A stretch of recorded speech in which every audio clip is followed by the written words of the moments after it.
Happy Friday, everybody. It's May 3rd, 2024. This is Up North News Radio. I'm Pat Kreitlow in Chippewa Falls. Greg Bach is in Waukesha.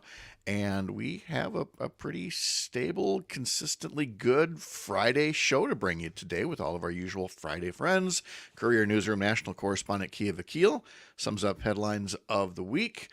Mark Jacob, author of the Stop the Presses newsletter, will also fill in some of the political blank spaces in terms of media coverage of the big stories this week. Former US Attorney Jim Santelle will talk about the Trump trial, and we've got one or two other questions for him in the legal realm of things. Dan Schumacher will talk weekend sports. Of course, he's a big Cubs fan, and this will be the first Brewers-Cubs series at Wrigley since Craig Counsell turned tail and ran away. Turncoat. And we've got a big weekend, Kentucky Derby, fishing opener, Cinco de Mayo, all kinds of things to talk to Greg about, what's happening at the Comedy Tap or the Laughing Tap, and so much more. Coming up in 4.5 minutes at 6:06 on the Civic Media Radio Network. We'll see you soon. What did I say? What did I say before? You said the Comedy Tap. The Comedy Tap. I'm like, what? Really quick clarification with Christopher Cross. You want to play? Yeah, I wanted to play. Just don't bring it out too soon. It'll just play it under until we can at least hear him singing. I always feel bad when we say it's some singer's birthday and then we never hear them. So gotcha, I see. Okay, cool. Yeah, that's all. Right. Cool. All right.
Here we go.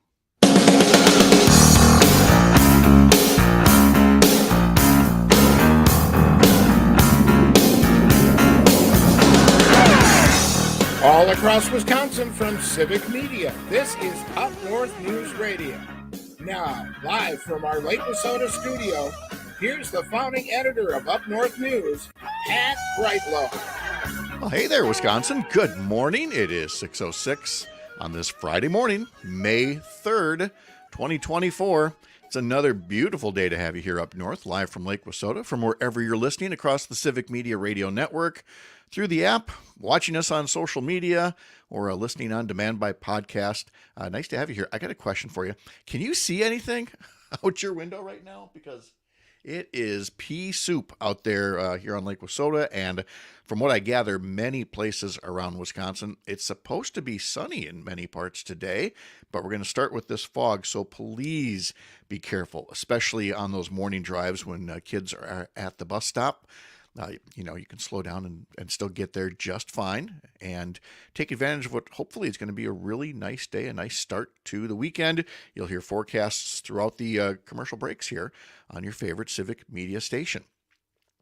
As always, if you'd like to join us during the show, our phone number is 855-75-CIVIC. You can call that number. You can text that number. You can also do all that through the Civic Media app, and you really should download that because I believe next week we're going to be giving away Brewers tickets again, and I think we're going to use the text messaging part of the app to do that. So get that app downloaded, get familiar with the stations and the shows, and it would be nice to have you be one of the winners when we give away Brewers tickets throughout the course of the season. You know that saying, bucks in six? Yeah, it's bucks in 6 months. Because the Indiana Pacers put a merciful end to the Bucks' somewhat overly troubled season. So we'll talk about that in a few minutes. It's a jam-packed first weekend of May. There's a lot going on this first weekend. We'll talk about that. We'll go through some of the week's top stories, both with Courier Newsroom national correspondent Keya Vakil and Stop the Press's newsletter writer Mark Jacob. We'll review some of Trump's legal woes with our weekly visit with former US Attorney Jim Santelle. And Dan Schumacher, the resident Cubs fan of the show, will be here as we get started for the Brewers-Cubs first series of the new season, the first series since Craig Counsell turned coat and ran off to Chicago to manage the Cubs. So we'll talk about that, and Dan will give us a report from the situation up in Northland College in Ashland, where hopefully they've had a resolution to some of their current financial woes. 6 o'clock temperatures around Wisconsin, 47 here in Chippewa Falls, 39 in Hayward. Park Falls is at 44, Wausau 46, Green Bay 51, La Crosse is at 46. Wisconsin Rapids 49, Oshkosh 51, Madison 49, and it is 54 degrees in beautiful Waukesha, Wisconsin, where Greg Bach is standing by, getting ready to start his weekend, which means more work because the man is driven by a spirit of entrepreneurship. Yeah, the man needs a nap, but you always have something nice to tell us, something that folks in or coming to the Milwaukee area could do for the weekend at a little place called the Laughing Tap. What's going on this weekend down there, sir? We have TJ coming through. It's his name. He goes by TJ. He's doing a tour across America. It's called Colonizing America, or the Colonizing America Tour. He's very funny. He's a Haitian comic. And fun thing he does shows in French and English, which is cool. Huh. He'll be coming through this weekend. 3 shows. Sorry, I'm stretching. I'm a bit tired. It was a bit of a rough morning this morning. 3 shows, 7:30 tonight and 7:30 and 10 o'clock on Saturday. And it's gonna be a really good time. We're gonna have fun, whether they like it or not. And go learn more at laughingtap.com. There we go. All right. I'm going to put in a producer request for you. It actually comes online here from our friend Roger, who says that Dwayne Eddy passed away earlier this week, an early rock and roll guitar hero. Yeah. And I just pulled up the New York Times article on him, known for like the Peter Gunn theme and the whole lot, I guess, who described him as the first first guitar god, basically, is how one rock icon, John Fogerty, described him. So we'll dig up a little of that to play during our history lesson coming up today. Also on Facebook, Alicia writes in to say Green Bay is cloudy, no fog, but the sun is coming out. So that is a positive development here. Yeah, it's getting brighter in Waukesha too. It was rainy when I left the house, and I feel there's hope in the clouds. Hope in the clouds. Oh, I like that very much. So we've got this very busy weekend, the first weekend of May. It's the fishing opener traditionally here in Wisconsin. Pat, what did you wait? What did you say? It's what? It's what? It's got to be gonna be May. That's right. That's right. Thanks, Justin. Third time's the charm, baby. There we go. You got Cinco de Mayo happening over this weekend on Sunday. Let's see, the Kentucky Derby is tomorrow. Yeah. And then, it just being the first weekend of May, I'll be in the garage all weekend again, working and putting all that back together after our project. So let me start with the fishing opener. And I don't even know if I've asked if you used to, don't like fishing at all. Where's Greg Bach, the angler? I'm pro fishing, and I would like to fish. I just don't have time. I did it a little bit when I was young with my dad, but we weren't like, "Come on, son, let's go fishing." He's like, I'll take you fishing," and I liked it. I have my own fishing rod. My dad gave me when I was 12. It's probably too small for me, but he gave it to me, so I still have it. Nice. Does it have like Mickey Mouse on it? And is it one of like a Disney characters one, or it's a real one? It's a real one. My dad's buddy used to make fishing rods for people, like custom made fishing rods. So he got me one, and it has my name on it and everything. So I never want to get rid of it, because who wants a fishing rod with the name Greg Bach on it? Well, people might think that's a celebrity or something. Ooh, like Les Paul on a guitar. You never know. Who knows? The story I always tell, and I don't mean to make my dad sound like a bad guy. This is really more about me than it is about him. But there's a reason why he and I didn't do a lot of fishing and didn't do a lot of hunting, because in both cases, there are very specific stories where at some point the story ends with, why don't you go wait in the truck? because you're talking too much. I couldn't stay quiet in the woods while hunting. And one time in the boat, he just kind of brought the boat back to the dock and said, "Why don't you go play," or whatever it was. And he headed back out to fish. Patty Kreitlow couldn't shut his face long enough to enjoy some hunting or fishing time with his dad. Had to ask a million questions. So, and again, not a reflection on him, just who I am. Just a story. Haven't really stopped talking since. So, very much pro hunting and fishing. Just don't bring me. It's not going to be useful to you at all.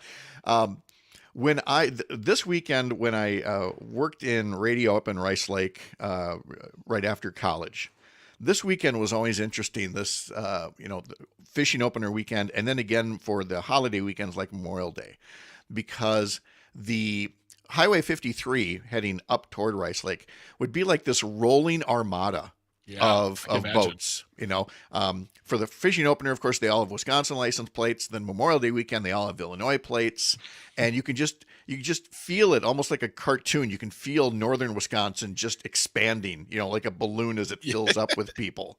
And we'll be out, tomorrow. I'll be engaged in some serious recreational activity tomorrow, having my morning coffee by walking out to the hot tub and sitting in there and waving at the fishing people as they go by.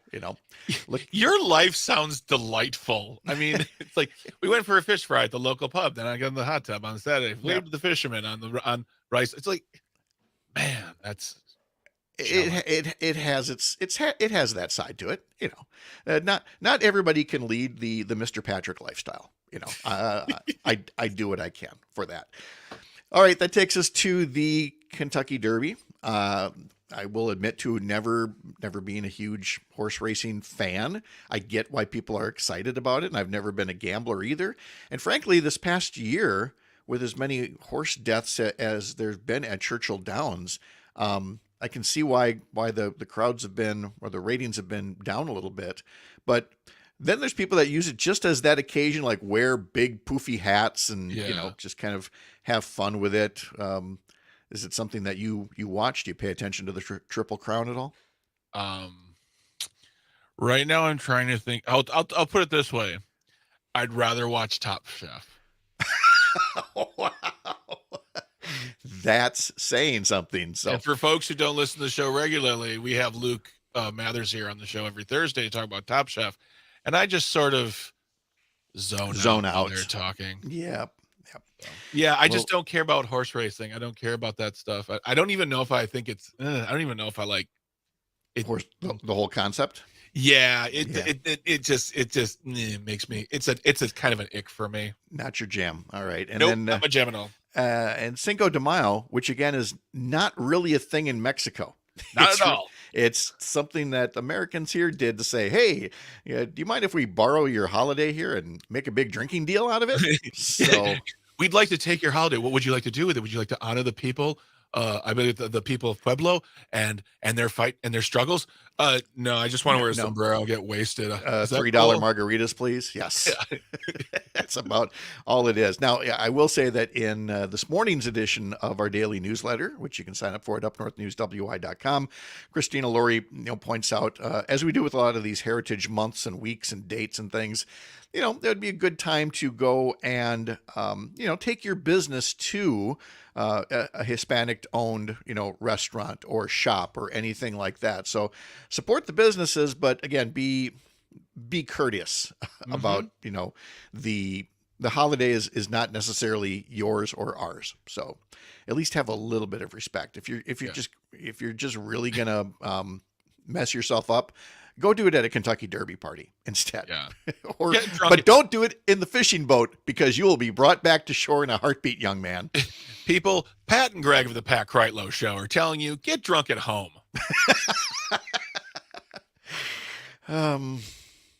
Yeah, I don't see any lie in there. I'm sorry. I don't. All right. Well, we will take a pause here so that we can get set to say farewell to the Milwaukee Bucks and their 2023-24 season, a season of being snake bit and making some decisions that may or may not have been good for the long run. And we'll ask, is this it for this iteration of the Bucks? Where do they go from here?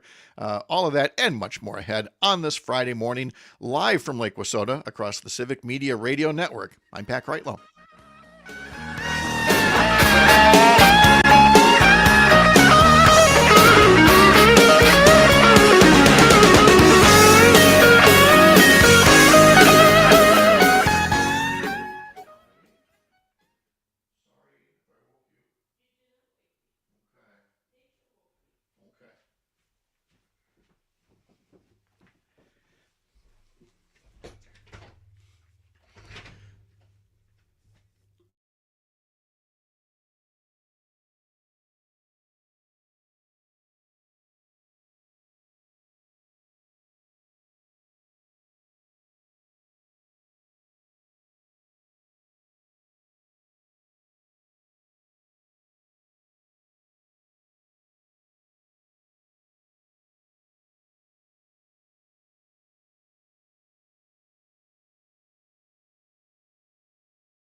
I know what you're saying to yourself. You're saying, hey, is it summer? Has the summer of yacht rock begun for Pat and Greg on Up North News Radio?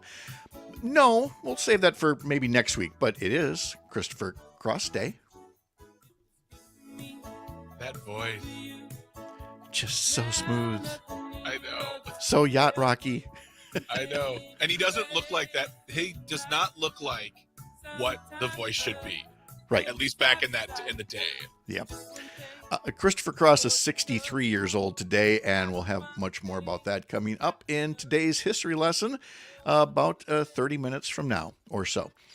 All right, Milwaukee Bucks fans, our condolences. It's been a year. It's been an interesting year, put it that way. The Indiana Pacers put the Bucks out of their misery with a Game 6 rout, 120-98, eliminating the Bucks in the first round yet again of the playoffs. The Pacers advanced to play the New York Knicks, who eliminated the Philadelphia 76ers last night. It'll be Indiana's first Eastern Conference semifinal in a decade. For the Bucks, as you know, even casual fans like Greg and I know that there was the questionable trade for Dame Lillard. Nothing about him, but given how it exposed the Bucks defense, there was a questionable midseason coaching change. And the word questionable is doing a lot of heavy lifting in that sentence. And then the lack of depth to make up for an unfortunate number of injuries. And so the question becomes, will the team build from here to try to make another run next year? Or are too many of these players aging out and it's time to reload with some young talent, which means there'll be a couple of rough seasons before they get this good again? And again, as somebody who does not go to Bucks games or anything like that, I do feel bad for the fan base. And of all those things, Greg, that a casual observer like me or like you can look at, I still look at that coaching change and I just don't know what to make of it. And, the upshot being that it was working. And then Doc Rivers came in and clearly was not the magic man some people were expecting. Yeah, this was the first Bucks season where I actually really paid attention. And I did that because, we having Joe Zepecki talk about it, having, Dan Schaefer and our sports guys on Matt and Air on Air. So like I took in all this information, and really the biggest thing that kind of stuck in my head this entire time was the whole Doc Rivers hire. And I thought to myself, and I asked my friends, I'm like, well, why would we make a mid-season change like that? And they said like, oh, well, he's not jiving with Giannis and some of the players. I'm like, well, maybe Giannis needs to get over that then, because if they're winning with Adrian, and now remember, the Bucks are still paying 3 coaches. Yeah. It was not a right move. Doc Rivers and all the interviews that I listened to on this station, it just sort of disconnected. Yeah, we got outplayed. They did better than us. And there was no passion. There was no anger. There was no happiness. There was nothing. It just seemed like this was a job to him. Yeah. And you got to wonder is that what maybe the players wanted? Is that they wanted somebody who was just going to leave them alone and they'll take it from here. And if that's the case, it again reminds everybody that, yeah, even at the superstar level, a coach matters. Yeah. And and this whole thing, like, oh, the superstar doesn't like the coach. Well, the superstar, if they're winning, if they've got a more winning record, then maybe the superstar needs to adjust. Yeah. I mean, so again, you don't do it without like a Phil Jackson, a Steve Kerr, Pat Riley, things like that. Yeah.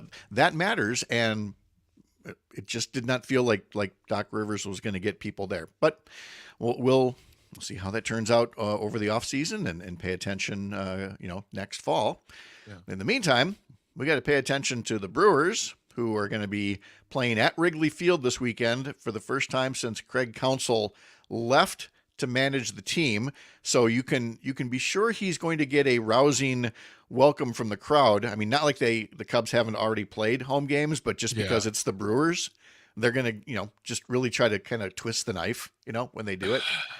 And their first series at American Family Field, whenever that is, he said, reaching for his schedule, that's going to be a bother as well. Oh, that starts Memorial Day, that Monday, and then Tuesday and Wednesday. The Cubs will be at American Family Field for Craig Counsell. But these 3 games are day games, all 3 of them. Joe Ross takes the mound today for the Brewers. You can listen today, tomorrow, and Sunday, starting at 12:45 on News from the Center in Richland Center, WRJN in Racine, Kenosha, Oshkosh Air Support, and 98Q Country in Park Falls. Have you been to a game at Wrigley? No, I haven't, and it's been on it's not my bucket list. It's been on my list to do for like the past 2 seasons. I have a friend of mine who's a really big Cubs fan, and I said, I'll go to a game with you. I want to go to Wrigley. I just don't want to go to a Brewers Cubs game. I just want to go. I love going to other stadiums just to be able to relax, be like, I don't care. Mm-hmm. I wear my Brewers hat. Last year I saw the White Sox and the Tigers just absolutely do terrible, and somehow one team came out the victor. But yeah, I think I'm going to go this summer. I've been to one game, and it wasn't exactly the obstructed seat, but I mean, you see where the posts are, and you can see how like this wasn't, again, this is 1912, architecture here. They weren't really that caring that much about obstructed view seats and things like that. I've been to Wrigley for one game. I've been to Fenway for one game, also 1912. Fenway. And it's like, okay, it was nice to see it, but sometimes it's like, yeah, you're in the rusting hulk of something that's, over 100 years old already. Oh, see, when I went to Fenway, I felt the magic. It felt beautiful. I felt like it was at Lambeau. It felt like Lambeau Field. It felt like when you walk onto the area surrounding Fenway, the culture of the Red Sox just takes over. I really enjoyed it. I did sense that, although we also spent a lot of that time wondering if our lives were in danger because they put us in extra seating. And by extra seating, I mean, if you look, it's not there anymore because they've done a remodel since. But imagine the press boxes and the boxes all around the front of the stadium there. Yeah. And up on the roof of those, they put bleachers and like a temporary staircase. And those were the tickets that we got. Was they take you way up to the top and then up this temporary staircase, and you're on bleachers on top of the press box as high up as you can possibly get, and thinking, one wrong move and you're splatting on home plate over here. So I did. But the view, Pat, the view was amazing. Yes, it absolutely was. As long as you didn't mind the sense of pending doom. And look, I know there's still some cookie cutter ballparks that are out there, but I've also been to some of the really nice American Family Field. Love it. Mm-hmm. Target Field. Love it. Where the Washington Nationals play in DC. They're all kind of cut from the same cloth, and yet they're all unique enough that you can enjoy going to a game there. So, I'm looking forward to whenever I can make that first American Family Field trip. But right now I'm much more interested in booing whenever Craig Counsell comes up, because this weekend is about spite, boys and girls. Yeah, I'm not going to lie. When he left, I was like angry for about a day, and then I read that news. And then he just started saying things about us. I'm like, you don't have to do that. Like, the front office doesn't care. The rich guys don't care but you're hurting our feelings. We're the fans, and we loved you. Again, who's signing the checks, and is the check big enough is what matters for some folks. All right, we kind of haven't talked much about what's in the news here. We're saving that for Keya Vakil. He's coming up next. Later, we'll tell you that President Biden has announced that he's coming to Racine next week. It'll be his 4th visit of the year, because you, the Wisconsin voter, matter a lot.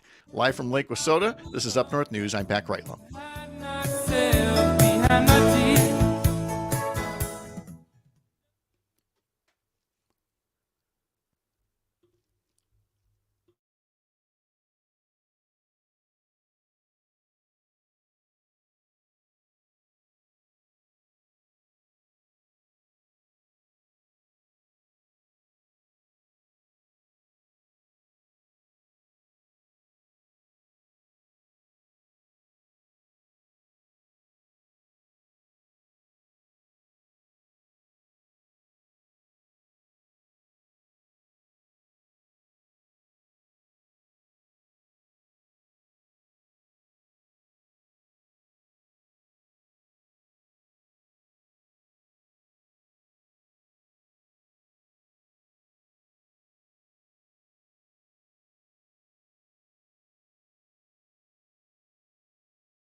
We are back at 6:34, and that, of course, is Tame Impala there. That brings in Keya Vakil, national correspondent for Courier Newsroom, based in Los Angeles. Keya, how are you? I'm all right, Pat. How about yourself? Well, fine now. And I know this was your requested walk-up music, and yet I have not learned or looked up anything else from the band. Is it a current band? Is it a classic band you No, it's liked a from the current band. past? It is a Okay. current band. I think it was last year they had a new album. But no, they're current. They're Australian. It's like an alternative kind of band. Oh, okay. All right. Because this thing has got, good beat and I can dance to it. It's very catchy. So I really should be exploring more there. I'm trying to keep this upbeat because as we talk about the news of the week here, in my mind, looking back, the story of the week is, Donald Trump's interview in Time Magazine titled "How Far Trump Would Go." And we've mentioned it a couple of times here, but I don't feel like you can oversell this thing because it is based in two very detailed conversations with the former president by this reporter, and it's not like two or three things. There's a whole check. There's something for everybody on this list to go, Yep. I don't know if that's what I want to see. What were your impressions? What stuck out for you? Honestly, I mean, there's so much, like you said. It's a very long. They published the full transcript. He's all over the place as he always is. I was actually glad to see a media outlet post the full transcript, and I think this is where reporters should talk to him and interview him, because just not on camera and not with an unabashed amount of time to lie.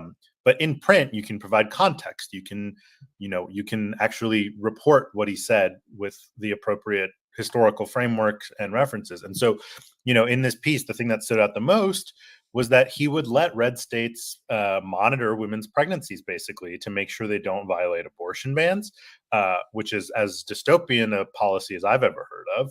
Oh, yeah. He would let them prosecute people who are in violation of them. That means women who are pregnant.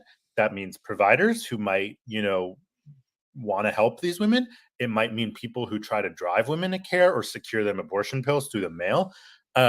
He's essentially saying these people should be punished because Republicans passed bans that intrude on their health and their privacy. And so that's pretty jarring. And this is, he's claiming he wouldn't pass a national abortion ban. But he also, he said he might support, he did not really, he said he has strong views on the Comstock Act, but would not say whether he would support it or reject it. And this is a 150-year-old law that Republicans want to revive to ban the mailing of abortion pills nationwide. And what that means is that even in states, like Wisconsin and Michigan and Pennsylvania, where abortion is legal, if Republicans win the White House and, re-implement the Comstock Act, those pills could not be mailed. And so women would lose access to abortion. And so he might not sign a ban, but he can, in other ways, basically ban abortion. Here's the other thing that just occurred to me. One of the things that President Biden couldn't do, even though we all assume he has a magic wand, but Louis DeJoy is still the Postmaster General. This guy who is trying to dismantle the Postal Service, basically. He's a Trump guy. The board of directors still doesn't have a majority of Biden appointees yet, so he's still there. You marry that with the Comstock Act, and I'm now starting to wonder just how much monkey business could be done with the mail in another Trump term, kind of the mail equivalent of, papers, please. If we see anything suspicious, we're going to open it up, or we're not going to forward it, or we're going to pass it on to a US Attorney's office or something like that. And again, you can go ahead and say, hey, you're exaggerating. I don't think you can't talk about any given angle that something could go in when Trump leaves things that wide open. When he gives these vague answers, it means he's leaving the door open to all kinds of stuff. Yeah, exactly. And he will have, if he wins, the benefit of not having to run for re-election again. I know there's fears among some people that, he would try to run a third term. And, I think the second term would be bad enough without worrying about that. I don't actually think that would happen. But he's not going to have to run for re-election again. And so he'll do whatever the hell he wants. He doesn't actually care about abortion being legal. He's just saying what he's saying now to try to get elected without alienating the anti-abortion movement. Once he's in there, he'll do whatever they want. So, nothing is off limits. And, we see that in the rest of the interview where he talks about maybe using the military to, help deport people who've been in this country for decades, tearing apart families. We have a very broken immigration system in that it's exceedingly difficult to come here legally. And so, yeah, we do have a lot of people coming illegally, but if you actually reform the system to make it fair and efficient and reasonable, it would address the problem. But we haven't done that in decades. And so we do have a lot of people who've lived here for 20, 30 years undocumented, who've had kids here who are legal American citizens, and he wants to take their parents and send them back to a country they haven't lived in for 20 years. And he wants to use the military to do it, which, by the way, is illegal.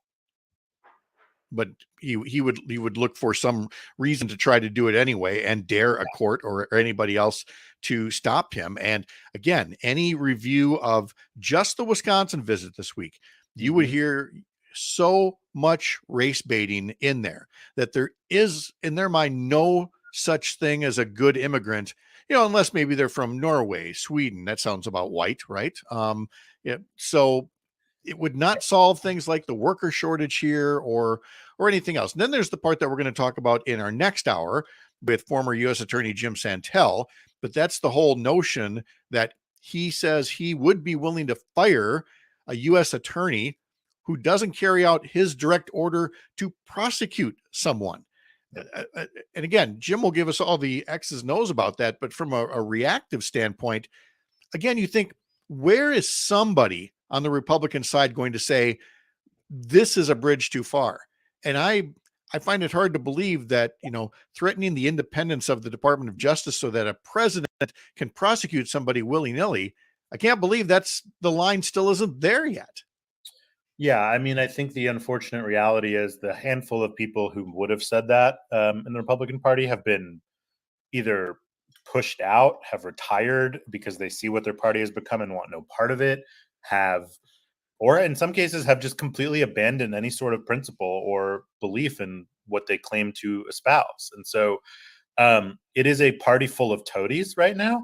The handful of people still there who are, maybe willing to break with Trump are retiring. Like, we are seeing so many people leave the House and the Senate this year who in another era would be considered who in no other era would be considered moderate, but are currently considered moderate.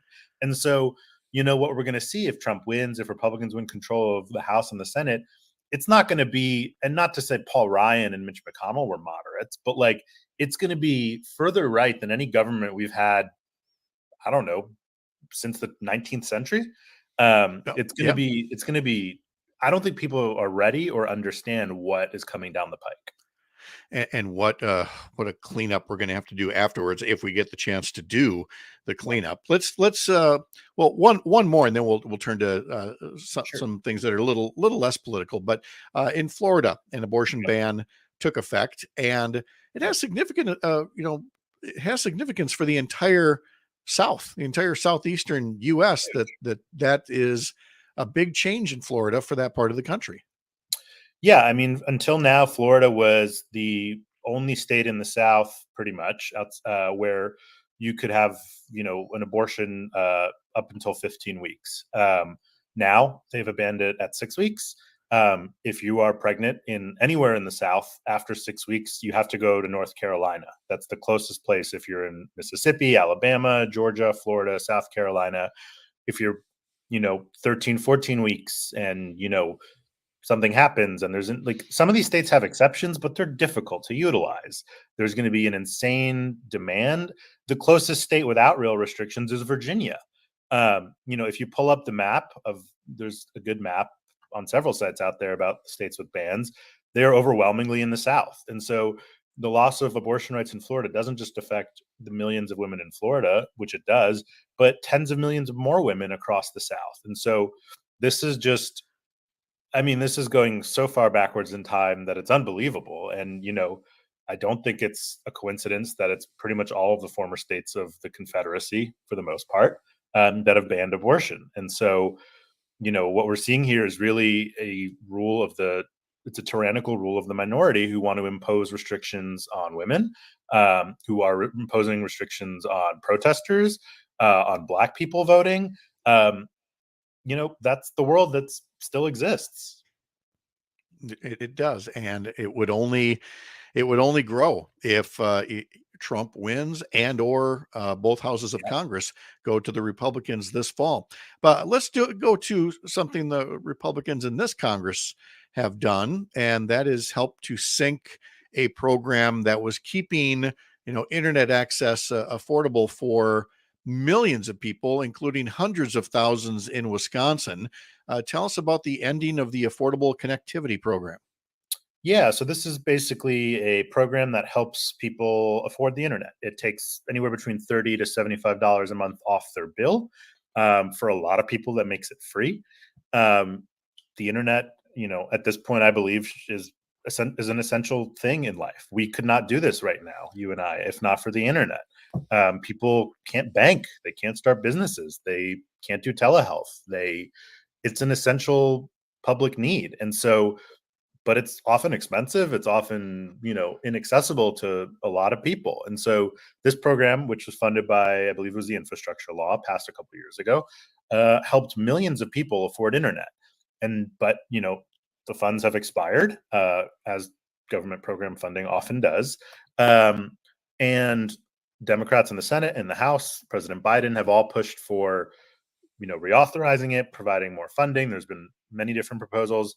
But the Republican-controlled House has not moved on any of them, has not shown any real inclination to act, even though it's Republicans who represent the vast majority of rural districts where people particularly need this help.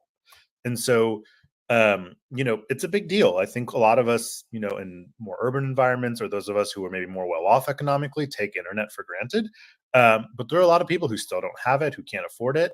And, this program was a huge benefit to them, and they're going to lose it. 420,000 folks in Wisconsin were benefiting from that program. And the interesting thing is, it was just looking to be, reauthorized for another couple of years. They couldn't get that done. But what you are hearing from Trump and other Republicans is if they're going to reauthorize something, it's going to be the 2017 tax cuts, for Yep. millionaires and billionaires. So it's not like they've got this, hard line in the sand that says, well, we're not doing anything for the long term. Oh, yeah, they are. Just not for affordable, internet access to a lot of families here. And then there's a new group called the American Climate Corps, where there are some positions available. Can you tell us a bit about that? There's a story on our website, UpNorthNewsWI.com. Yeah, so the American Climate Corps is this program that was launched by the Biden administration, due in large part to the Inflation Reduction Act, which helped set it up and really is funding clean energy programs. It's a kind of New Deal style jobs program. Anyone who took a history class or read a history book remembers Tennessee Valley Authority and all these things. The American Climate Corps is climate focused, clean energy focused, environmental focused, really aims to get young people in particular started on a career track in one of those sectors. You could do anything from installing solar panels to, if you're on the coast, restoring coastal wetlands, retrofitting homes to be energy efficient, fighting wildfires if you're out west. So it's creating a pipeline and really trying to create a path for people to get involved in these jobs without needing like a college degree or a ton of prior experience. And so you can go to climatecorps.gov, and that's core with a P, CORPS, climatecorps.gov. There's a couple hundred jobs left available still. It started with more than 2,000, but a lot of those jobs have been filled. And so, yeah, that's what the program is. And the first jobs start next month. All right. Lots of good information from Keya Vakil, and you can get more in his bi-weekly newsletter called From the Front Lines. Go to couriernewsroom.com to learn more. Keya Vakil, thanks so much. Have a great weekend. You too. Thank you, Pat. We will have today's history lesson coming up right after this. You're up north.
James Brown. I probably will say it more than 10 times that some song is on my top 10 list, but this one really is. Trust me. When I say there's a top 10 list, James Brown is on it here.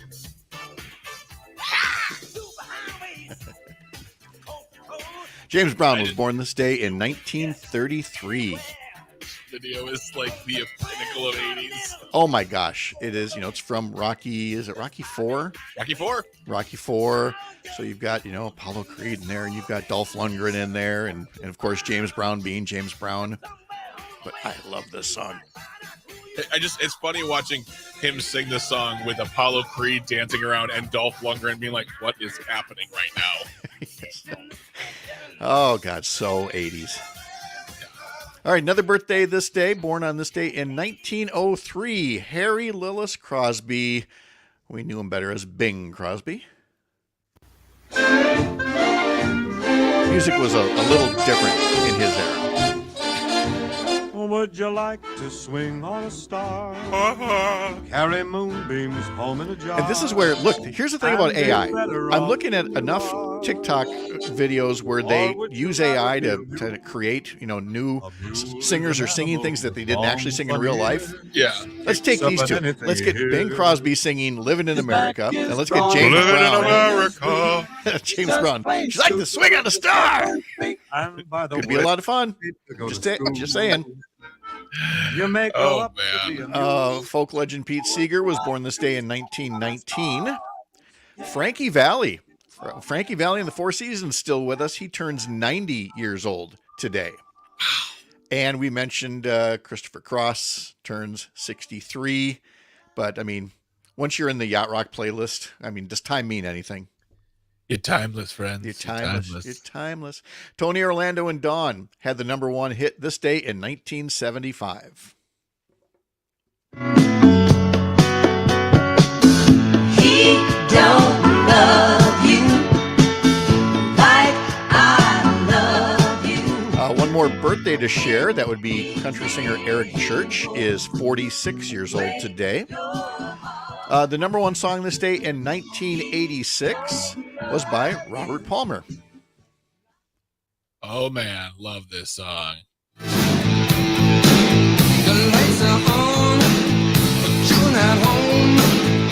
Your mind is not your own. Who was Shania Twain that did the takeoff of this, where it was the men that were all glammed up in the background playing their instruments? Yeah. The women in this video, are of course they look sexy and they look powerful with their outfits and their guitars.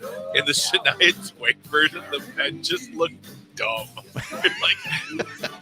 Guitar. They're just doing it thinking, I hope the check clears. That's all that counts. Exactly. On this day in 2005, Fall Out Boy's second album, From Under the Cork Tree, debuted at number 9 on the album chart, becoming their first album to break the top 10 with singles like this. Going down, around, and sugar will going down swinging. I'll be your number one with a bullet. A loaded gun, let's go getting bullet. Let's see, on the national calendar today is National Paranormal Day. It's also, man, you know what I that know. means. What does it mean? There it is. It is also Asian American Pacific Islander Women's Equal Pay Day. It's Okay. International Wild Koala Day, which kind of makes me chuckle because I know they mean koalas in the wild, but I imagine a koala acting wild, which would really be a stretch. Koala's getting wild out here. Party! Yeah.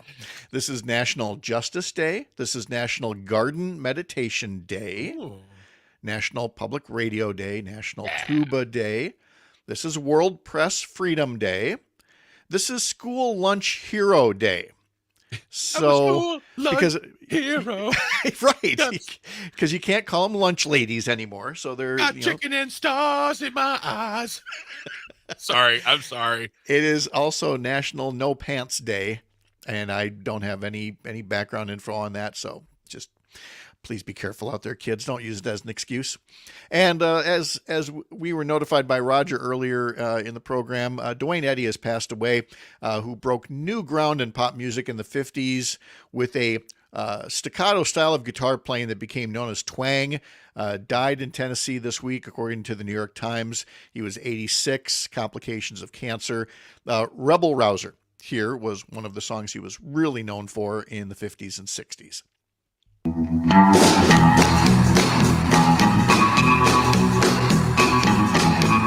There's hardly a rock and roll guitarist that doesn't bow to him.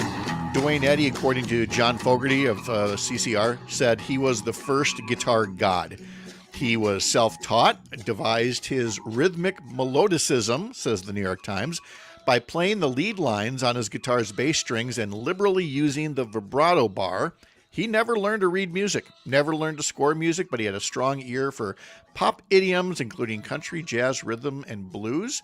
He was introduced to a new generation of fans in the 1980s when Art of Noise released an avant disco reworking of his 1960 hit, his version of Henry Mancini's Peter Gunn.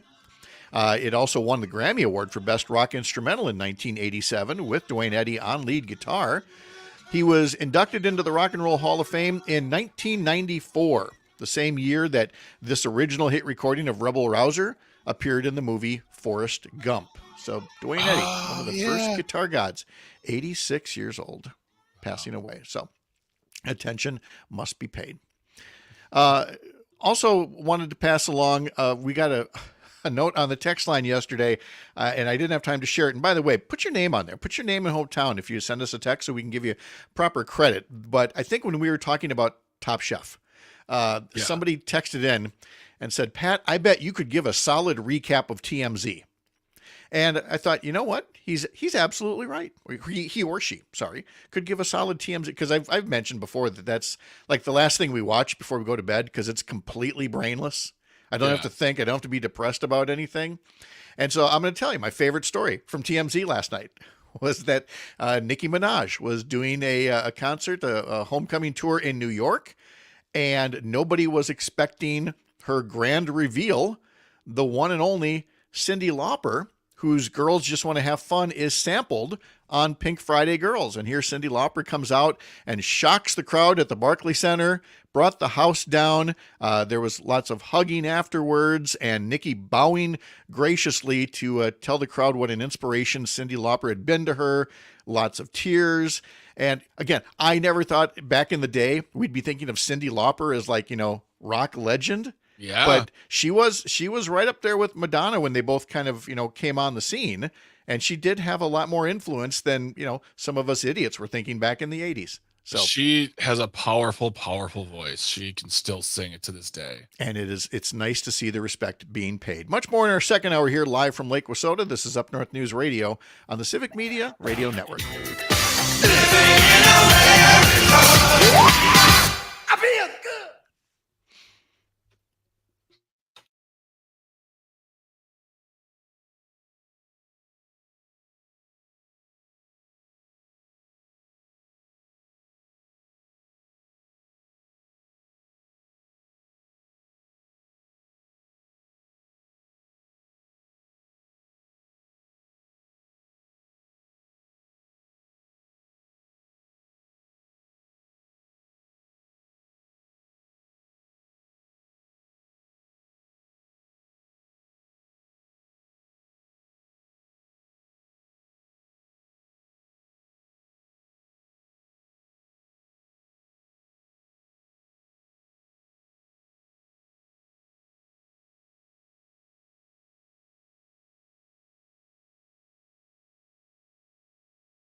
right, here we go.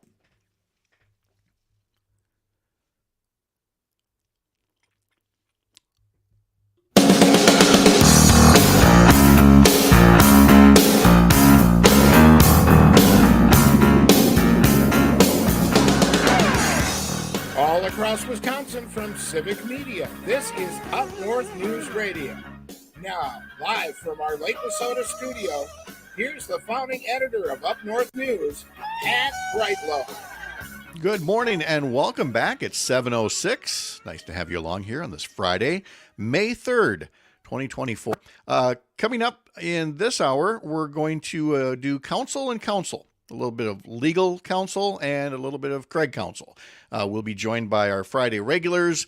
That would include media critiques from Stop the Press's writer Mark Jacob, a review of this week's Trump legal woes with former US Attorney Jim Santelle, and Dan Schumacher has an update on the future of Northland College and a preview of this weekend's Brewers-Cubs series, the first one since Craig Counsell left the Brewers to go manage a division rival. So a lot of ground to cover today, and you can join us along the way if you'd like.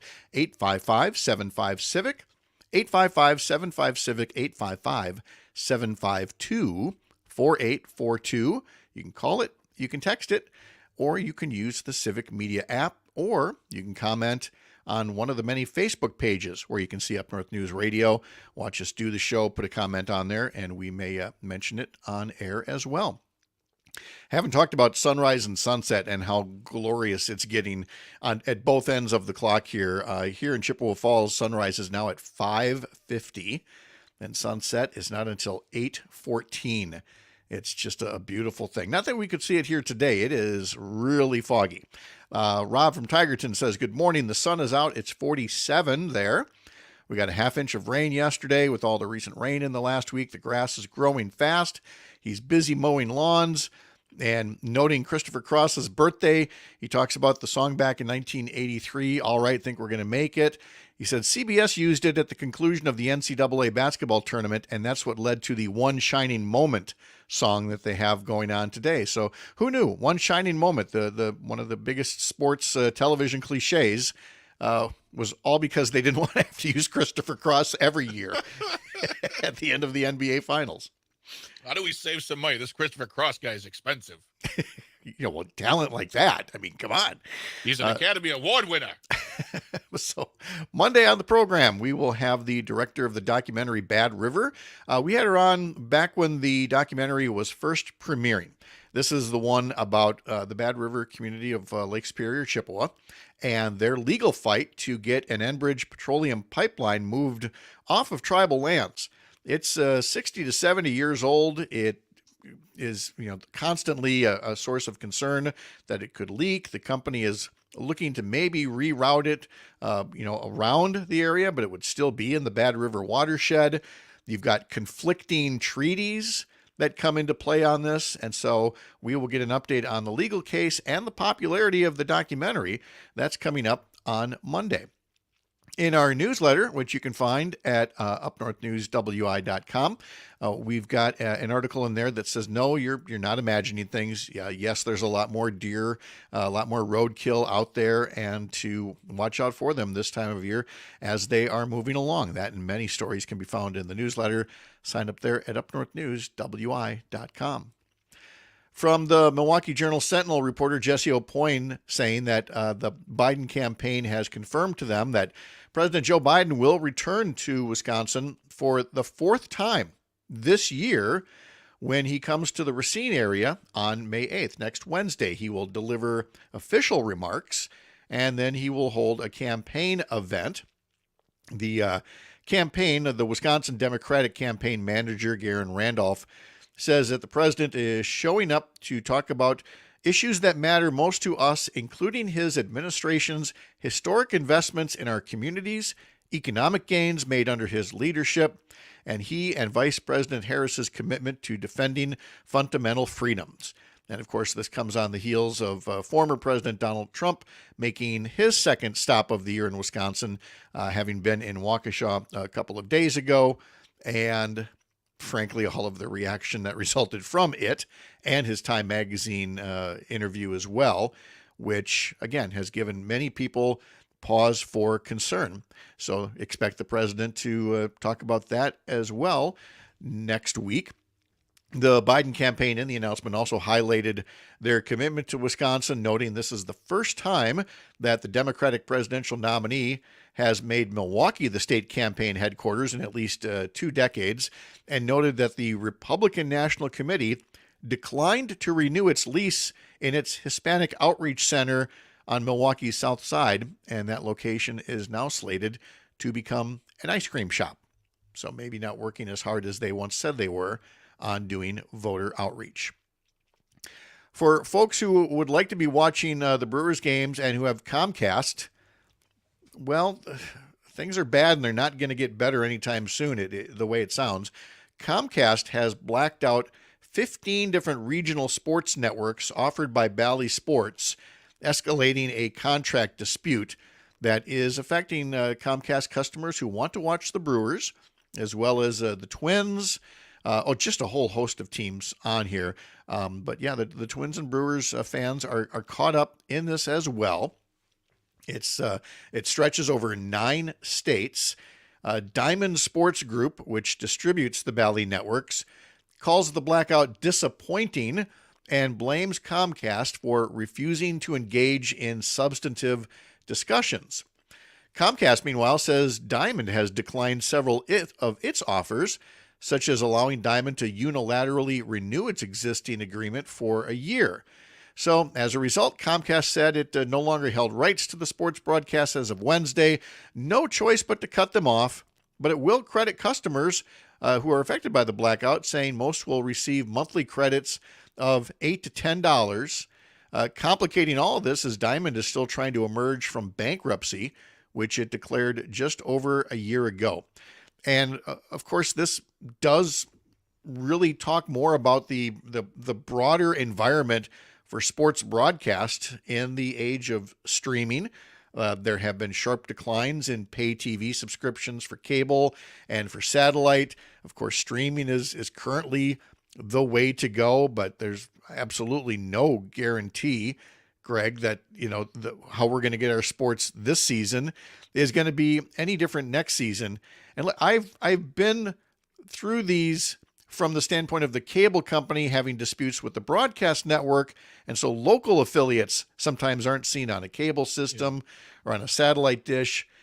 And every single time for the years that this has been going on, it just doesn't seem like the only people who lose in this are the customers. The businesses are going to get paid either way. Yeah. That's one of the reasons why I've really hesitated about getting Bally Sports over the summer to watch baseball, because I never know what's like.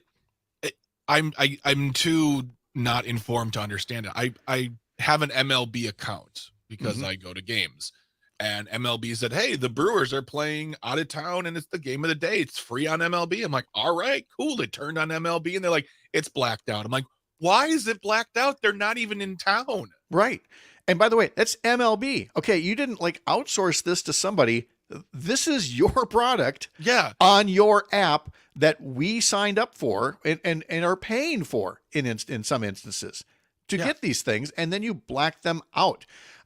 Tony writes in on YouTube, MLB needs to own it and get rid of the blackouts. I can watch my hometown Cleveland Guardians, but can't watch the Brewers from up in the Hayward area. It's so dumb.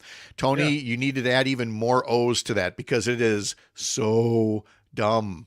Yeah, it's just wrong. And because of that MLB experience, I'm like, well, I don't want to get Bally's now because I'm afraid every single game is going to be blacked out, even though more games than ever. I'm like, yeah, but is it though? I don't know. And I also wonder then, which would you take? I just want the stability. I just want to know where it's going to be for the next couple of years here. And, if I think the price is fair, I'll pay it. If I don't, I won't. But why should I sign up for anything if, next year or at some point in the middle of this season when they feel like having a fight, I can't see the games that I thought I was paying for. I just want stability. I agree. And honestly, at this point, I don't understand why the MLB, and when Tony says the MLB needs to own it, I feel like the MLB just needs to have their own station. If you said to me, it's not going to be on Bally's, it's not going to be on this, it's only on MLB, you have to pay this price, I'll be like, fine. If I can see all the games guaranteed, I'll pay that price. Right, exactly. Guarantee me the games, because like Tony writes, the 4-hour drive to Milwaukee is a little tough to make, although Tony's also not a fan of this 8:15 sunset, as far as an 8 p.m. bedtime for his 2-year-old and his 4-year-old. But, Tony, I'm sorry, sacrifices have to be made. I want the later sunset, and I do too. Jane and I get in this argument. She's like all about the non-spring forward. She wants just time during the non-daylight savings time. Mm-hmm. I'm like, I like later sunsets. Oh yeah, big fan. And now at this age, when I still have to go to bed early, it used to be if I had to go to bed early while the sun was technically still up, was just kind of setting, you thought that was a loss. Like, oh, I have to go to bed so early because I have to get up so early. I'm now at the point where it's like I consider it like a victory. Like I'm cheating. Like, haha, the sun's still up, but I'm closing these curtains. I am done with you. Hate the sun. Give me some sleep. But Tony doesn't appreciate that. He now says, "You're sacrificing children." Yes, Tony. Sacrifices must be made. Guess what, Tony? Not my kids. All right. We are so mean. I'm surly on a Friday. Oh gosh. Again, if you have any solutions to this that you'd like to suggest, 855-75-CIVIC. Again, 855-75-CIVIC. You can call us, you can text us. Somebody texted over the last break that they did not want to like Wrigley Field, but thought it was wonderful and thought it was a great experience. Yeah. So I understand that. You don't have to love the Cubs to love, where they're playing, or the Red Sox. Trust me, I do not. And that's where the Brewers will be for this weekend. They've got 3-day games today, tomorrow, and Sunday. And I've got to get to the times on there because those games start at, there they are, 12:45 is the pregame. News from the Center in Richland Center, WRJN, Racine, Kenosha, Oshkosh Air Support, 98Q Country, Park Falls. Joe Ross will be on the mound, taking his 1-3 record up against the Cubs, managed by Craig Counsell, who left to manage the Cubs. After this series, the Brewers head to Kansas City next Monday, Tuesday, Wednesday, before returning home starting next week, Thursday, to face the St. Louis Cardinals. And I am reasonably certain that we're going to be giving away tickets to that series at some point.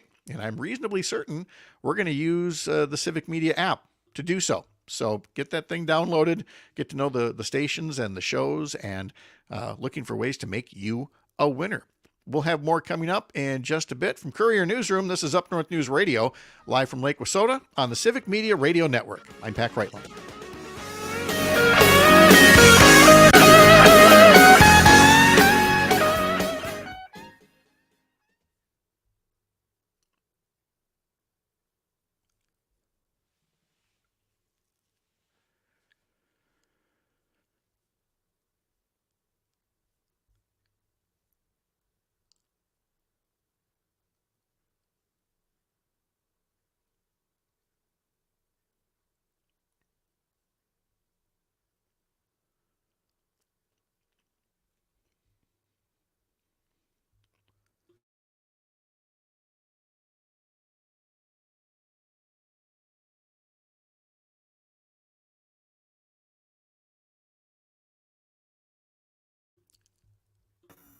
Good morning, James. Pat, how are you this morning? Great. Nice to see you there. Thank you so much. How are you as well? Good to be with you once again. It is maybe hazy there. It is bright and sunny here in southeastern Wisconsin. That's what I hear people saying. We'll get ours soon enough. Very sometimes good. Sometimes it takes a little longer to rub the sleep out of your eyes. All right, here we go. 5 seconds.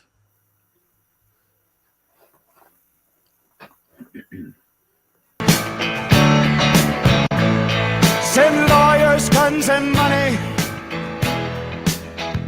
Dad, get me out of this. Jim Santelle in just a moment here. First, a reminder that From Courier Newsroom is the Vibes Only podcast with Brian Derrick and Glennis Mahar. This week, they are joined by the president of Next Gen America for a vibe check on the youth vote, how Democrats need to be communicating to young adult voters to hold and strengthen turnout and enthusiasm for Gen Z and millennial voters. They also discussed that Time magazine article with Trump and some of his closest allies, talking about the dystopia that they would bring in a second Trump term. In the group chat this week, Kristi Noem, puppy killer. Head to couriernewsroom.com for more, or wherever you get your podcast. Former U.S. Attorney Jim Santelle joins us now, and he has Amicus on Saturday mornings. Amicus, a law review, can be heard live on Saturdays 9 to 11, and again Sunday morning on civic media stations around Wisconsin. Jim, how are you? Pat, good to be with you once again. Bright and sunny here in southeastern Wisconsin, and looking forward to sun returning to your part of Wisconsin as well very soon. Yeah, the fog should lift before too much longer here. So let's start with the Trump trial, the hush money trial, because that's the one that is most active these days. And this week did not, correct me if I'm wrong, did not seem to have the revelations that we heard late last week when the publisher of the National Enquirer was basically admitting to fabricating stories and admitting to catch and kill. There seemed to be a bit more, minutia this week, some formalities. But what was your takeaway from this week's trial activity, other than Trump again continually falling asleep? Yes, aside from his problems in focusing on what's going on in the criminal trial in which he is the defendant, which is a fairly stunning thing even to say out loud. Aside from that, you're right. I suppose, in fairness to the former president, you can say that between the 2 weeks, this one was the one that, as you indicated, Pat, was perhaps the less scintillating for a variety of reasons, but I would offer no less important. We saw last week, as you and I discussed, obviously David Pecker, the former publisher of the National Enquirer, coming in and giving everybody this broad structure. He was the first witness providing the information about how this is overall going to play out. It was almost like an opening statement once again, but through some very, what I would offer is compelling testimony from him, fairly controversial in terms of what he did in terms of journalism, but nonetheless giving a lot of information about the big pieces here. And so what we've had beginning late last week and then continuing through much of this week is a series of witnesses who begin to put together what we sometimes call some of the document pieces of this, kind of the transactional pieces. And so you get, for example, just as of yesterday, the day before, the attorney for Karen McDougal and for Stormy Daniels, who are coming in to give a little bit more of the information. This is kind of the gritty stuff now about how this transaction actually took place. He was the one who actually accomplished it. And then you also get everybody from the banker last Friday to Donald Trump's own former executive assistant, who provides some additional pieces about how the financial records come into place. It is, from my perspective, and I suspect not yours as well, not really dry, but really very elemental in terms of building for the jury and for all of us as we are watching this, the key pieces. And they do tie together some of the legal issues. You do need to show some transactional things happening here, and you need to show some intent along the way. And everybody right now is, even with various levels of credibility, everybody's consistent in telling their pieces of the story. And I think that's the big takeaway from this past week. Here's my question, though, when it comes to the jurors and your expectations, or setting the expectations for them. Everything you described sounds very professional, above board, elemental, foundational. But when a trial like this starts and you're picking the jury, do you have to actually explicitly explain to them, look, this is not like on TV. We're not going to solve this in 60 minutes. There are going to be some very boring days, but pay attention because they're important. Or does that not happen because you don't want to, offend their sensibilities? How do you communicate what's about to happen to a jury? Right. Often you do have some questions along the way. I don't know that Judge Mershon included this directly, but you do implicitly convey to the jury exactly what you just said, Pat, which is this is not movies, this is not television. And along the way, you want to implicitly and not explicitly find some people who are also able to digest some of the gritty stuff, some of the financial things along the way. So you do ask some questions, and you're signaling through that yes, indeed, this is not going to be car crashes and explosions all the time. And you've got to be able to follow that as well, because those are equally important. You do send those messages. And frankly, not to return to our former president again, there are times in trials when the judges will also give sort of some continuing instructions about the need to be attentive to all witnesses, regardless of who they are, especially if, and I've had this happen from time to time, you get, as again, the banker who's in last week talking about all these financial records and all the banking issues and those kinds of things. Sometimes you do get jurors who are a little bit dozing off or just not quite as attentive. And the judge does come back and say, we've got to be focused on all this, maybe not singling anybody out in particular, but saying that this is no less important. They're all sworn to tell the truth, and they all provide their specific piece of this. We plainly, I suspect, in the coming weeks are going to return, maybe not to the car crashes and the explosions, hopefully not that at all, but we are going to return, presumably, to some of the big witnesses again, including Michael Cohen and Stormy Daniels, arguably Karen McDougal as well. Hope Hicks probably coming up fairly soon. That puts you back into kind of the narrative of this, which we saw with David Pecker at the start. Okay, but speaking of the former president, I have to ask you about what Donald Trump had to say in the Time magazine interview, where he indicated he would fire U.S. attorneys who refuse his orders to prosecute someone. If he says you have to prosecute this person, the notion of an independent judiciary goes away. As a former U.S. attorney, tell me what that does to you, thinking that a president could order you to try to start a criminal investigation against someone without any basis. Right. It is stunning. It is shocking. We've lost adjectives, right, to describe the things that he is proposing, not only in this, but also this Project 2025 concept that's coming out of the Republican Party too. All of that indicating that we're simply going to ensure that the prosecutors, who are indeed, Pat, as you just said, independent, they make decisions based upon the law and the facts, not upon politics, that those kinds of decisions have got to be separate from any political or partisan approach. This is quite shocking. And I actually have two takeaways from this. Number one, it is the case. And again, I'll go back and describe a little bit of my own history. For about more than 20 years, I was an assistant United States attorney, which means I had civil service protection, and then became the Obama appointee under Barack Obama. And there you do serve at the will of the president. And that means that you can be fired or terminated, not based upon any cause, unlike the civil service appointment. What has Donald Trump said about both of those, if you will? Number one, he's also said, oh, by the way, I'm going to destroy the civil service program, and I'm going to simply go into those people who are these lifelong committed civil servants and go after them as well. That's part of what he said to Time magazine. And then, yes, I'm going to reach out to an assistant U.S. attorney, again, politically appointed, but nonetheless required to make these independent choices. And if they don't go after the governor in a state that I don't like, a mayor in a city that I don't like, I'm going to tell them to do that. I will fire them. That is shocking. That is contrary to our Constitution. It's contrary to the ways that we've done things for 240 years. Should be another wake-up call for everybody in America. One would hope so. You can hear Jim Santelle every Saturday morning, 9 to 11 a.m. Plenty more topics to cover as well. Jim, thank you very much. Pat, always good to be with you. Have a great week. See you again next Friday morning. Mark Jacob is next. You're up north. And we are clear. All right. Jim, thank you. That was awesome. Yeah. And I may hit you up next week for a special, just to cover all the things that we haven't gotten to yet, the First Amendment and the protests and things like that. So let's do that. Just let me know, and I'll be happy to jump on whenever you'd like, Pat. Always a pleasure. All right. Have a great weekend. Okay. See you later. Take care, my friend. Okay, bye-bye.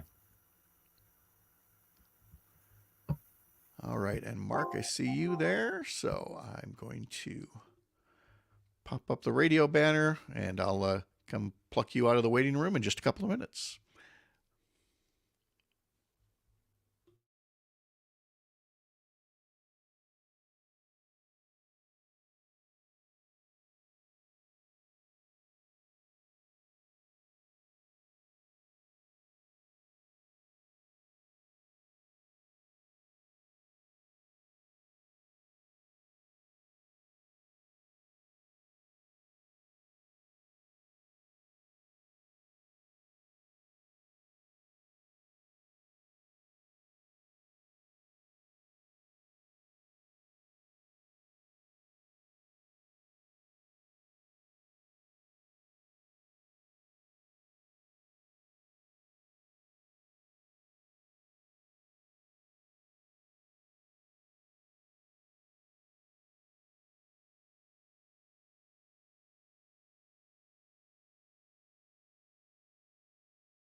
Hello there, Mark. Hey, can you hear me okay? I hear you great. We'll get going in 20 seconds here.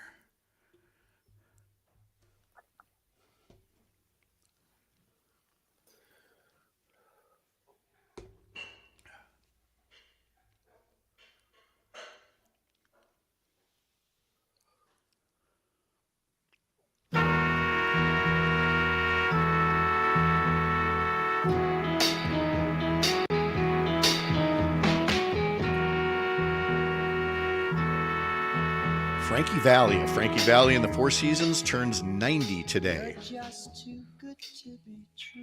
7 o'clock temperatures this hour around the state include 44 here in Chippewa Falls and in Hayward. Park Falls 43, Wausau 46, Green Bay's at 50 already, La Crosse 47, Wisconsin Rapids 48, Oshkosh at 50, Madison 51, Waukesha 52. But now we head down the road a little further to Chicago to meet up with our friend Mark Jacob of the Stop the Presses newsletter and looking at media coverage of the week's events. Mark, good morning. How are you? Doing fine. I wish I were doing finer, but we on this program have talked for 3 days now about the Trump interview in Time Magazine. And it's not like it hasn't gotten noticed. But again, you still can't help but get the impression that far too many media outlets are either numb about the things that he's saying or honestly don't believe it's anything but bluster. And so I have to admit, I get to the end of the week here just a little bit puzzled again at whether Trump literally has to shoot somebody on Fifth Avenue for them to go, oh, he was serious about this stuff.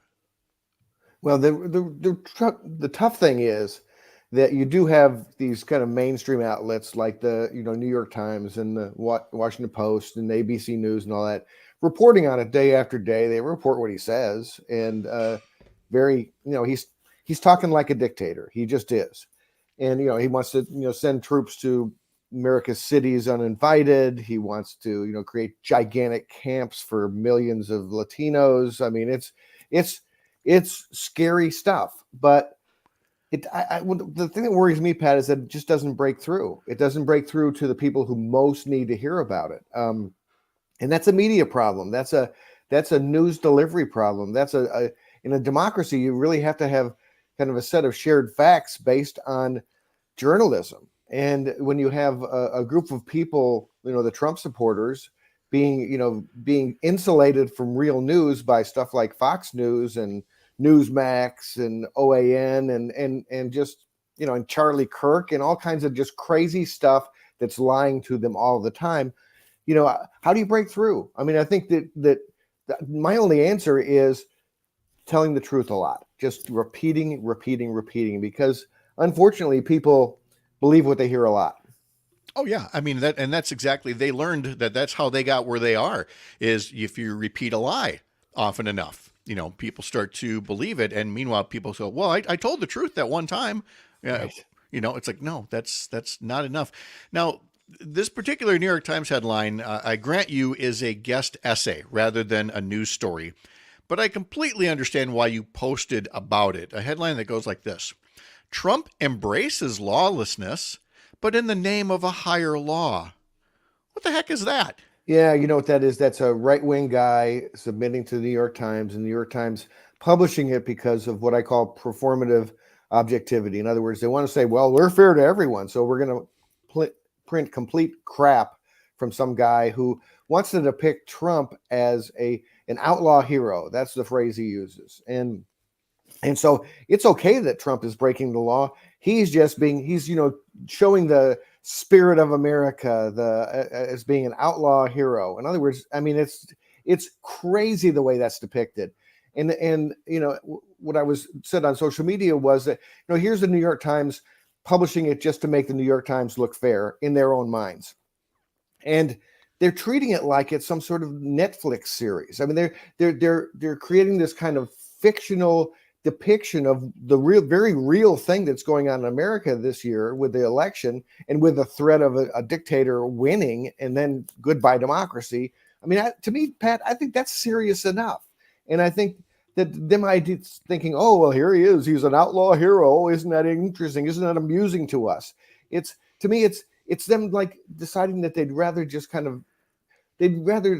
story tell than truth tell. That's a good point. I don't want to take away from any of the validity of this when I talk about Trump's appearance in Waukesha earlier this week. I would note that even Fox News cut away from his speech at some point. They had gotten bored with it. And I think, on the one hand, people might think, oh, that's good news. They're finally just, tuning him out. But I do worry a bit that it is just another symptom of becoming numb to Trump, that we don't even have to carry every word because we already believe what he's going to be saying anyway. Between the two appearances that day, one in Waukesha, one in Michigan, did you have any certain thoughts on how those appearances were covered this week? Well, I think they were covered, with the same kind of alarm that you get over all the speeches when he lies about stuff all the time, and just crazy talk, and my contention, and I'm going to write about this more in the Stop the Press's newsletter next week, I believe, and that Stop the Press is all one word .news, and it's free, and I'm going to write about the idea that I think even Fox News, Trump supporters, and Trump politicians, they're all trying to ignore what Trump is saying.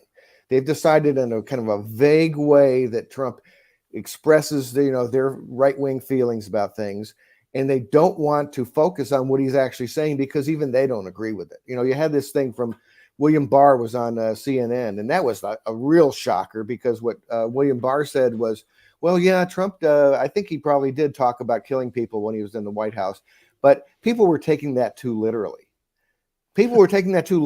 So then you got the president of the United States talking about executing people, and it's just I guess that was more locker room talk, except it was in the Oval Office, and so you get that, and you get this denial, and well, it's just Trump being Trump. Trump doesn't mean what he says, and so even the right wing is trying to avoid facing up to the things that Trump is saying these days, because they couldn't support him if they did. So you have that, which is really dangerous when you have this theme of the 2024 Republican campaign, which is, you can trust, you don't believe anything Trump says, but trust him anyway.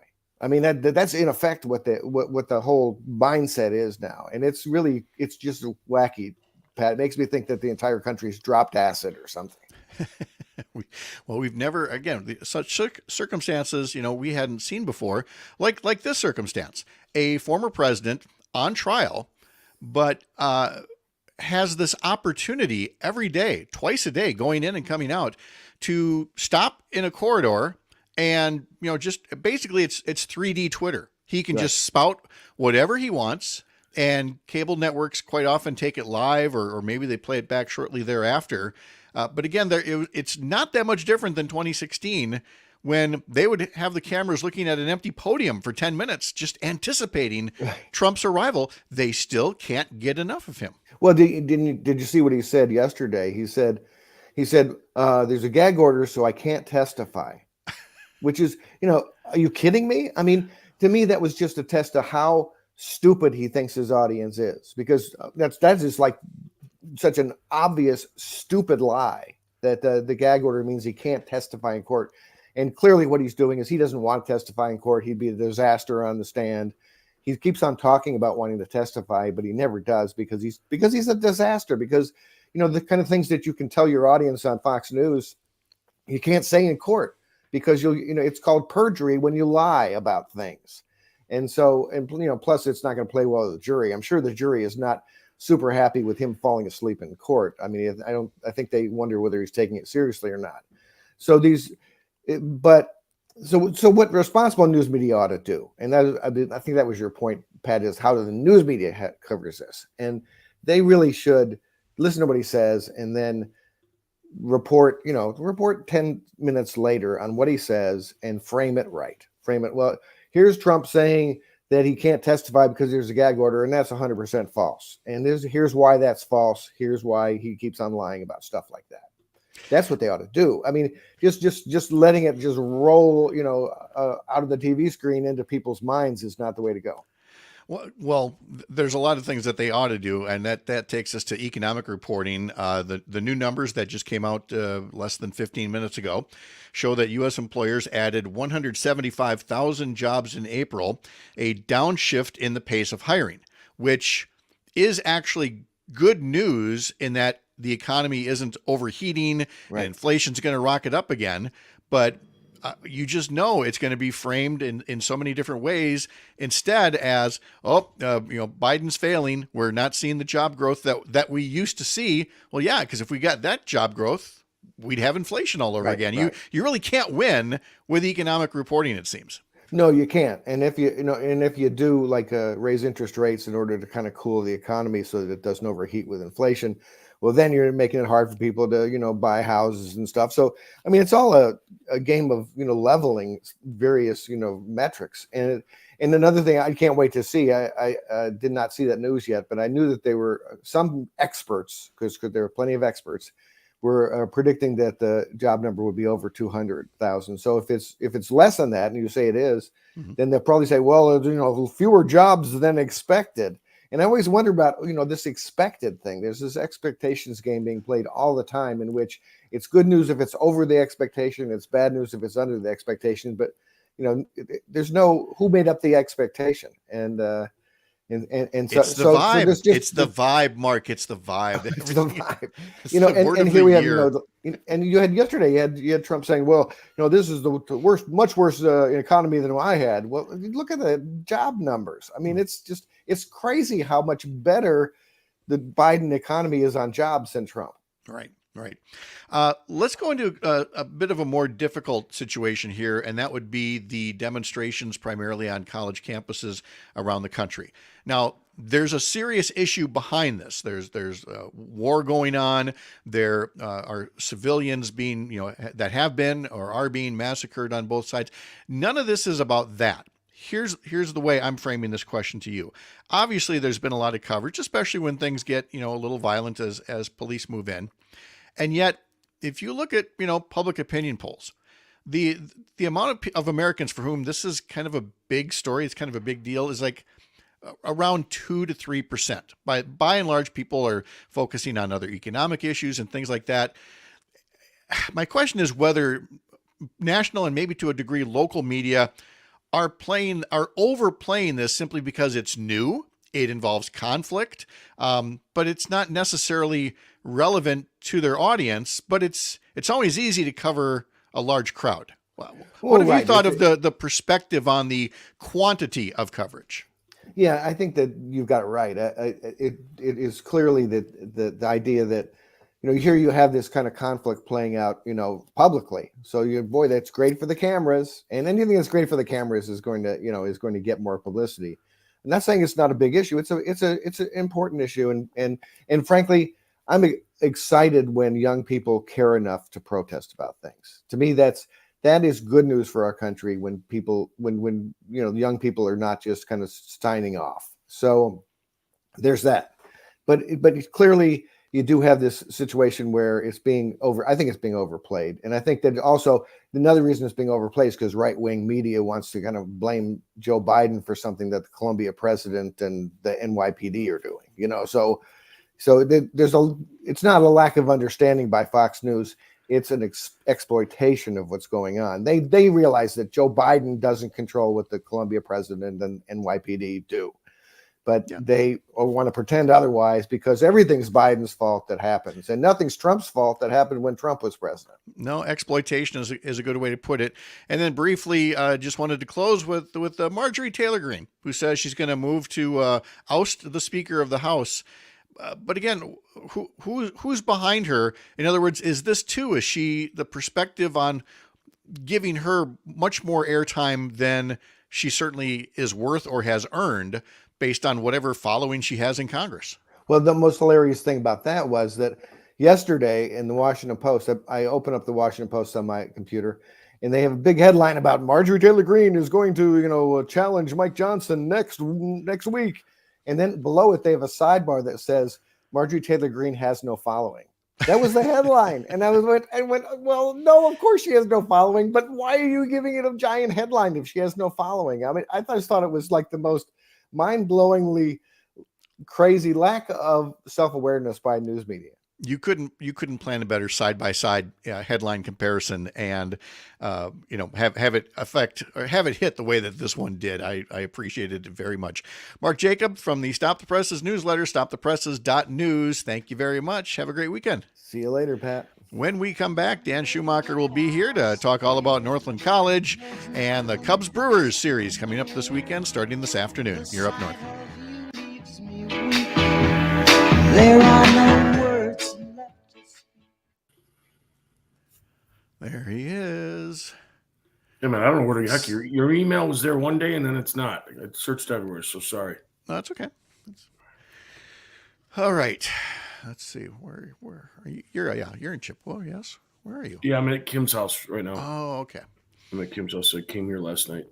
Okay. I'm gonna head over to my house, and I've got a bunch of conference calls in a little bit here. So. Okay. All righty. Time is the Cubs Brewers game today? It's 1:20 all 3 days. Today, is it at Cubs? Sunday. Yep. 1:20 then. That's what gives it away. There you go. Yep. What's up, Greg? Hey, Dan. How you doing, man? Good, man. Congratulations on the news. Good stuff. Yeah. It's been a long 3-4 weeks. Yeah, I can imagine. All right. Job security. 10 seconds. 10 seconds. All right.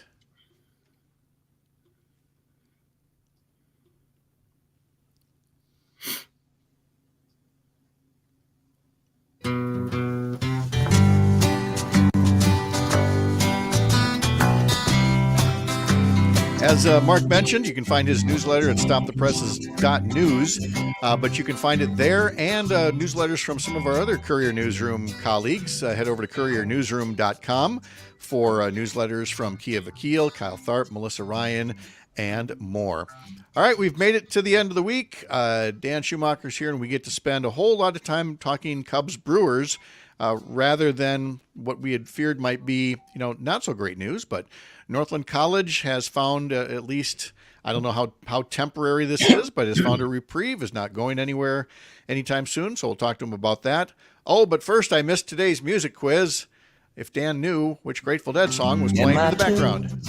Ripple. Yeah, it was that. That was. I feel like I didn't toss you a softball as I just handed you the ball and say hit it yourself. There's that.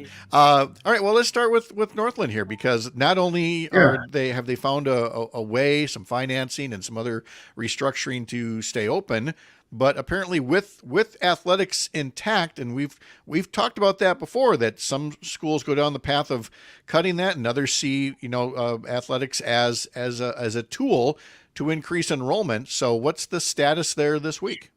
That holds true, Pat. We are, myself and my admissions person, we're joined at the hip right now. Moving forward, there's a plan for we have a 5-year plan. The school will downsize, of course, in offerings of majors. Of course, that always reflects in the personnel then, which is just the hard part of it all. But we are open. Athletics is fully functional. It was a rough week. I've experienced some things that I have not done in 35 years. So, we were pretty close to getting even kicked out of our conference for athletics because of the uncertainty. But the president and I did a couple conference calls, video calls, and were able to overcome that and buy us a little bit more time until the announcement came out. So, as I said to a Duluth station yesterday, so many people did so much good work. I don't care if it's the chairman of the board. You could point the fingers at what happened to the institution, but it was 10 years in the making. It's just, this wasn't an overnight. This wasn't somebody stealing. This was just a structural deficit because of the drop of enrollment. And, you're seeing schools, what are we averaging? One school a week right now since January is closed? It feels like it. We were talking all about Alverno at the start of the week here. Of course, UW schools as well. So, yeah, it was not unique to Northland, but each place has to kind of come up with their own unique solution. And you guys feel like you're on the right path for that. I think the academic curriculum and the adjustment to the overall budget is the key. And it allows us to operate and not operate in a deficit. So it's The majors got cut from 25, 24 down to 8. But when you look at it, it's all data driven. And what I mean by data driven, the highest enrollment are the majors that we have left. That are we can't have a major. It doesn't make any business sense to have a major where you get 2 professors for 12 kids. Those are hard decisions to make, and it just has those decisions haven't been made over a 10-year period. They finally have. All right. Well, again, now we get to at least continue following, you building and growing the athletic program up there. So let's get to some other athletics instead. The Milwaukee Brewers are in first place again in the NL Central by one game over your Chicago Cubs. Yeah. And so these two are competing for the top spot in the division over the next 3 games at Wrigley Field. You jazzed up for it? I am. You and I go back and forth for the last bunch of years on this. You, me, and Art. So it's fun. It's fun. I actually enjoy the Cubs Brewers series and the camaraderie to it more so than the Bears Packers. Yeah, it gets a little angry when you're in the mirror. I mean, well, then again, football's an aggressive sport, so there's a little bit of aggression. Have you seen the Brewers the past few days? It's gotten a little aggressive there too. That was a good one. No, I enjoyed that one. I did enjoy that one. Everyone getting tossed and getting suspended. I can't enjoy it because it was all the result of that one umpire tossing Freddie Peralta without any kind of a warning. I mean, just a total ump show. And again, I said I have a lot of respect and admiration for umpires and referees and all of that, but it also means I'm not going to hesitate to say you blew that. You basically lit the fuse. Yeah, as far as I'm concerned. They do. And it seems like it's trending that way. It's been that. I watched the game last night, the Bucks game. I felt that way down in the Bucks. Some fouls were not called and other ones were. And then players are constantly arguing with the refs. And it's just and then last night, I mean, how many times did you see fans interact with the Bucks or the Pacers? Yeah. And people got thrown out. I mean, fans that were right behind the basket or right behind the bench got taken out of the game because the referees were controlling it then. I do worry because, again, it's one thing when you're seeing like all-star wrestling, but then we start to see that kind of attitude in politics. And then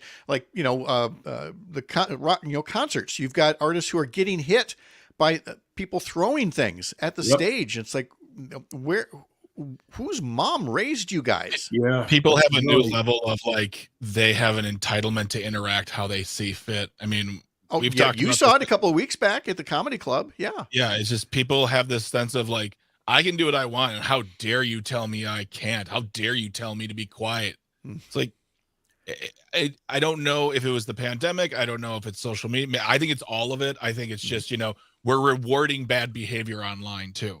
Right. Yeah. I agree. And I can't tolerate that. I will tell you one thing I want to make a statement. I see all these protests, and believe me, at Northland, we were ready for something this week at campus because it was happening all over the country. I really believe, because I talked to kids this week, they don't know what they're protesting. I mean, they're out there just for the show. They got their phones out. Some are there for the show. Some are there that really know what they're fighting about or what they're protesting about.